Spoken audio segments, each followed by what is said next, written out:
আমরা এখন ব্রুসলির পৈতৃক বাড়ির প্রধান হলে দাঁড়িয়ে আছি। এটিকে এক ঐতিহ্যবাহী সিকন প্রাসাদের প্রাণকেন্দ্র ধরা হয়। মার্শাল আর্ট জগতের এক কিংবদন্তি। আজও তিনি তার ক্যারিয়ারের শ্রেষ্ঠ সময়ের মতোই সমান জনপ্রিয়। তিনি যুগে যুগে মার্শাল আর্টিস্টদের কাছে নমস্য এক মহাগুরু। তিনি ব্রুসলি। দক্ষিণ চীনের কোয়াংতংয়ে তার শিকড়। ধীরে ধীরে নিজেকে মেলে ধরতে শুরু করেন। একসময় কাঁপিয়ে দেন গোটা বিশ্ব। তাকে আপনারা সবাই চেনেন, তার সম্পর্কে অনেক কিছুই জানেন। চলুন এবার এই মহাতারকার পৈতৃক ভিটা থেকে ঘুরে আসি। ব্রুসলি কেবল মার্শাল আর্টের কিংবদন্তি নন, তিনি ছিলেন উদ্ভাবক। দক্ষিণ চীনের কোয়াংতং প্রদেশে তার শিকড়। সেখান থেকে শুরু করে আত্মরক্ষার কলাকৌশলের প্রতি বৈপ্লবিক দৃষ্টিভঙ্গি এনেছিলেন তিনি। এর সঙ্গে যোগ করেছেন ঐতিহ্য আর ব্যক্তিগত দর্শন। তিনি দেখিয়ে দিয়েছেন এসবের সমন্বয়ে এক অনন্য সৃষ্টির জন্ম হতে পারে, যার নাম চিত খুন তো। এই অনবদ্য সৃষ্টি নেপথ্যের গল্প জানতে যেতে হবে কুয়াংচৌয়ে তার পৈতৃক বাড়িতে। আমরা এখন ব্রুসলির পৈতৃক বাড়ির প্রধান হলে দাঁড়িয়ে আছি। এটিকে এক ঐতিহ্যবাহী সিকন প্রাসাদের প্রাণকেন্দ্র ধরা হয়। উপরের ফলকে লেখা রয়েছে অপেরা ও মার্শাল আর্টের পরিবার, যা ব্রুসলির বাবা লি হই ছুয়েনের গোটা জীবনের সাধনার সাক্ষী হয়ে দাঁড়িয়ে আছে। লি হই ছুয়েন ছিলেন একজন ক্যান্টোনিজ অপেরা গুরু। তিনি থাই ছিতেও ছিলেন দক্ষ।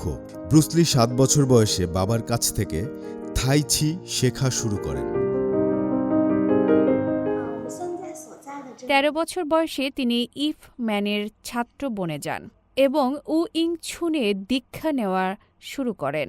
তখন তিনি কৈশোরে প্রবেশ করেছেন এবং কিছুটা বিদ্রোহীও হয়ে উঠেছিলেন।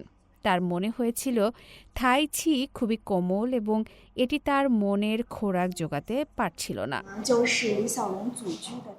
উইংছুনের মূল দর্শন সম্পর্কে কোয়াংচৌ শহরের ছেন ধারার উইংছুনের উত্তরসূরি ছেন চাওয়ে ব্যাখ্যা করেন কিভাবে এই মার্শাল আর্টের অভিজ্ঞতা ব্রুসলিকে জিত খুন তো সৃষ্টিতে প্রভাবিত করেছিল। আসলে উইংছুনে 12টি রূপ ও 8টি নীতি রয়েছে। ব্রুসলি জিত ধারণাটি গ্রহণ করেছিলেন, যার অর্থ প্রতিরোধ বা মাঝপথে থামিয়ে দেওয়া, এবং এটিকে আরও বিকশিত করেন তিনি। উইংছুনে এর অর্থ হল প্রতিপক্ষ আক্রমণ করলে আপনি সরাসরি তার মুখোমুখি হবেন, মাঝপথে তার আঘাত থামিয়ে দেবেন এবং সঙ্গে সঙ্গে পাল্টা আক্রমণ করবেন। এটি চীনা ইন ইয়াং তত্ত্বের ভারসাম্য দর্শনের সঙ্গে সামঞ্জস্যপূর্ণ।